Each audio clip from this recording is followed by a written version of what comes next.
Now, you're going to be shocked to find out that corporate media seems to have a problem with Senator Bernie Sanders, and that they get especially touchy when he decides to point it out. Now, this latest blowup came during a speech in New Hampshire. So now he was telling a crowd about Amazon and how they and other big corporations um, don't pay enough taxes. In fact, Amazon paid no taxes on $11 billion worth of profit in 2018. That's insanity. Now, during this conversation, or this speech, I should say, the Washington Post came up, right? Now, the Washington Post is owned by Jeff Bezos, right? And Sanders said this. He said, um, the Post, who owns Amazon, doesn't write particularly good articles about me. I don't know why, but I guess maybe there's a connection. Now, is that true? Yes, Bezos definitely owns the Washington Post. He also definitely owns Amazon. And yes, the Washington Post definitely writes negative articles about Bernie Sanders. What there is not true. Again, you only have to go back to the 2016, and not only that, but there are more recent examples. But just let me give you some of these examples from 2016. The 16 negative articles written within 16 hours. Look, let me give you some of the titles, right? 5 reasons Bernie Sanders lost last night's Democratic debate. And the most partisan center of 2015, Bernie Sanders. Awkward reality for Bernie Sanders. Strategy focused on whiter states. Excuse me, I'm talking. Bernie Sanders shuts down Hillary Clinton repeatedly. Bernie Sanders' two big lies about the global economy. Bernie Sanders pledges the U.S. won't be number one in incarceration. He'll need to release lots of criminals. This is huge. Trump, Sanders, both using same catchphrase. On and on and on. Okay, so those are some of the examples of those ridiculous headlines, and they continue into 20. Look, they haven't ever actually stopped going after Bernie Sanders, but since he's doing so well in the primary, he's behind Biden. He's actually a recent poll out of New Hampshire. He's actually beating Biden by quite a few points. So that's got people writing increasingly negative articles about Bernie Sanders. So now that statement, as I said, absolutely true, right? But it was enough to infuriate every single establishment pundit. So let me go here to Martin Barrett, right? So this is his people at the Washington Post. Now he's supposed to executive editor, right? He called Sanders' statement a conspiracy theory. Quote, contrary to the conspiracy theory the senator seems to favor, Jeff Bezos allows our newsroom to operate with full independence, as our reporters and editors can attest. Oh, right, because, your reporters and editors would definitely admit that Bezos has an influence, right? Oh, no, of course. Well, you know how you'd figure that out? Write a negative article against Amazon. See how far you go. Write an article saying Jeff Bezos needs to pay his freaking taxes. How about that? Again, let's see how far you can go, right? Before you might get a talking to by management. Now, there's more. The Post media columnist Margaret Sullivan chimed in with this. He said, I've never seen or heard a hint of Jeff Bezos interfering in Washington Post coverage. CNN's Chris Cillizza. Now, this is not Washington Post editor or writer. This is a CNN guy, establishment. Again, he chimed in. He said, for the last 3 of my years at the Post, Bezos owned the company. Not once in all that time, and I wrote multiple pieces a day about politics and politicians, including Sanders and Trump. Over that time, was there ever even a whiff of Bezos' influence in the newsroom? So now here's the thing, right? Now Bernie Sanders isn't saying that there is a edict, right, of talking points that you must use, that you must go and write about, and this is how you're going to say it. No, it's not. Doesn't operate the same way that Fox News operated under Roger Ailes, who literally would do that. He would tell everybody, "Here's your talking points for the day. Now go and put them in your shows." Now, again, Washington Post. There's no evidence that they do that, but there is evidence of a bias. And so you don't have to be in a newsroom uh, or dictating on high like Roger Ailes to have an influence in some of the stories. No, the biggest influence is the culture, right? As well as who is hired to be a Washington Post writer. And so you've got people at the Washington Post. They live in Washington, D.C., of course. They live in New York. And they have this bubble, right? And I'm not saying that they're bad people because they live in this bubble, but when you're around these, high paid consultants all day, that's who you talk to. Other high paid journalists, and again, media consultants and politicians, etc., members of the establishment, you start to get ingrained into that culture, right? And you start to be a part of that bubble. And in that bubble, they don't understand why people like Bernie Sanders. Okay. So they don't understand, like, what are you talking about? Well, we don't like Bernie Sanders. We think his plans are crazy. Get rid of private insurance. But I love private insurance. Uh, my son and daughter are in the private insurance industry. How dare you talk about taking that away when it helps so many people? They don't get it. They don't get it. And look, it's not as if a lot of these people are even aware that they have it. That's why one of the reasons why they chafe so hard at being called biased against progressives. But it's true. It's true. And look, let's be fair. We all have biases, right? I have a bias. I'm upfront about it. I'm a progressive. That's my bias. And look, what I do is you guys know I have that perspective.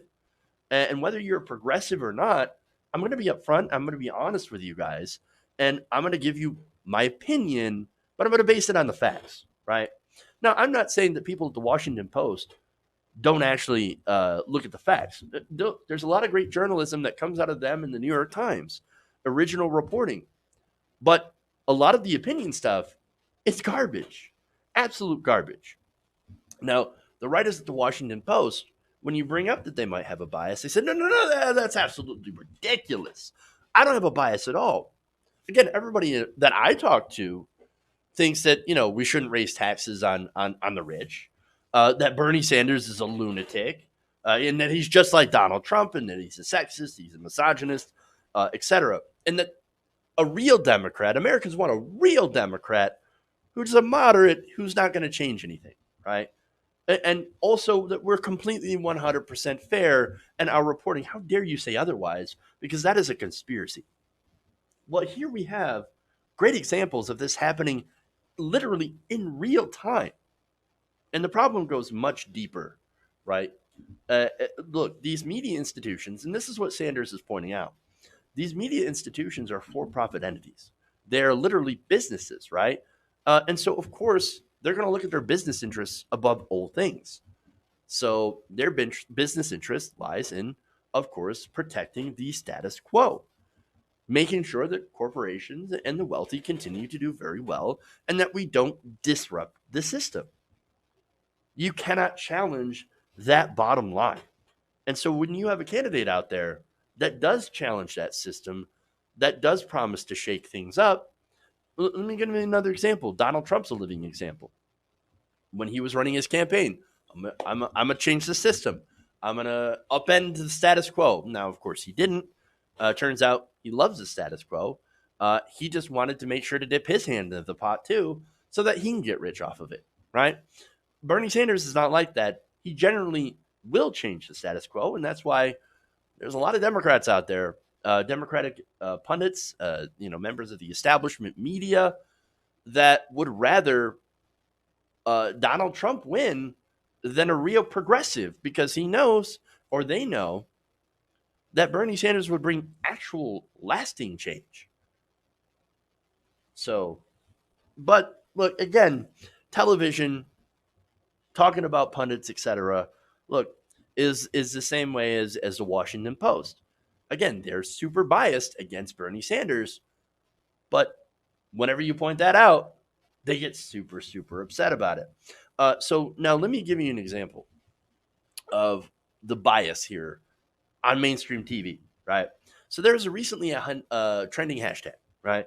My Bernie story. It's basically where, people share their reasons where they supported Bernie Sanders. Now, a lot of it had to do with healthcare, student loan debt. There's a lot of uplifting, very personal stories, great stories, right? It was trending at number one yesterday on Twitter, right? So now MSNBC, since it was trending, since it was very popular, decided that they would cover it. Now, how did they decide to cover it? Well, let me give you a hint. That's MSNBC putting up a tweet that says this. Here's my Bernie story. The year was 2016, and Bernie was already long eliminated from contention. An actual Democrat would have stopped torpedoing the nominee and worked to defeat Trump, but Bernie had books to sell. The end. That is, of course, uh, a, a very well-known Twitter troll that hates Bernie Sanders. So that was on Brian Williams' show. Now, Brian Williams is a complete fraud and a hack. This is the guy who lied about being under fire in a helicopter, okay, under rocket fire. This is a guy who said that Donald Trump's attacks on Syria, when we were launching the missiles, called them absolutely beautiful. Oh, look at that beautiful American weaponry. Oh, I'm so inspired. Well, you're not going to be inspired when you see where those rockets land. I mean, look, this is an example. This is an example. Out of all the tweets they could have chosen, they chose this, the anti-Sanders troll account by some horse guy, an anonymous Twitter troll. And then the panel went on to trash Bernie Sanders. This is not a case of angry old man is attacking media. He must just be like Donald Trump. And that's the other thing that comes from this, of course.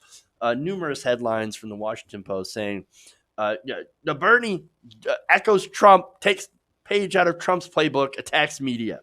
No, this is Sanders defending himself against a very long-standing media bias against him. That's what's going on here. Now, look, does Trump attack the media? Yes. Now, he does so when the media actually gets it right and calls him out. He calls the press, in response, the enemy of the people. Now, look, you ask even the most hardcore Bernie Sanders supporter, they're going to say, now, wait a minute, hold on here. Enemy of the people, that might be a little too much. You know why? Because that kind of rhetoric spawns violence against newsrooms. And we've seen this happen before. Violence against actual journalists, right? And so we're like, no, we're not in favor of doing that. Now, does the media have a lot of problems? Absolutely. Is the media structure completely and 100% broken? Yes, and that's exactly what Bernie Sanders says. And that's the difference, right? Donald Trump wants to destroy the media. He wants to replace it with Fox News propaganda, whereas progressives, we actually want to make it better. Now, if the New York Times, CNN, Washington Post, MSNBC, if they actually did their jobs, guess what? I'd be out of mine. And that'd be okay. We wouldn't need independent news to call them out when they do the wrong thing, because they'd be actually doing the right thing, which is informing the American people and not lying and not twisting agendas and not, basically giving terrible opinions that are not at all based on fact, the factual policy that Bernie Sanders has put out. So, look, this is not an attack. This is not spreading conspiracy theories. Not when you point out what is obvious bias and why they could have that bias, because they are large for-profit corporations. After all, I remember an ex-MSNBC host, right, that was told not to cover Bernie Sanders specifically for a specific reason, right? And that was, of course, the late Ed Schultz. I mean, again, that's exactly what they did, right? They told him, don't do it. Don't do it. We're going to have you do something else because we don't want Bernie Sanders, getting any sort of positive coverage on our channel. And this was what happened in 2016. Between this and all the negative articles against him, again, there's an article talking about this or something different in Iowa that's titled, and this is from the New York Times, most presidential candidates use the 10-day Iowa State Fair to showcase their retail campaigning skills, but Bernie Sanders spoke to almost no one. And yet there are pictures of Bernie Sanders speaking in Iowa to a massive crowd. It is so bad that there is that the New York Times had been ratioed in that tweet by quite a bit. That's an example, right? Between that, the negative commentary on cable news, the constant comparisons between him and Trump, the social media bots and fake accounts that belong to so-called centrists on social media, the zombie Bernie bro narrative that will not go away, it will die because it won't die because it's amplified and echoed all throughout different forms of media. That is just a testament to how much they despise what Bernie Sanders stands for. And what he stands for is fundamental, transformational change. And that scares a lot of people. Hey guys, hopefully you enjoyed that free video. Now I'm going to have to ask you a favor. Between the demonetization and the YouTube algorithm messing around with view counts, etc., we're having a hard time adjusting to the new YouTube reality, which is where you guys come in. See, we have a Patreon, patreon.com/TYTNation, set up to help us rely on you guys, the viewers, instead of big corporate ads. Look, you know the show. You know how I'm not in favor of big corporations anyway. So help us transition away from relying on the ad model to pay the bills and sign up to be a patron, patreon.com/TYTNation. That goes a long way to help us keep the lights on. And you guys will know that you're supporting independent, progressive media.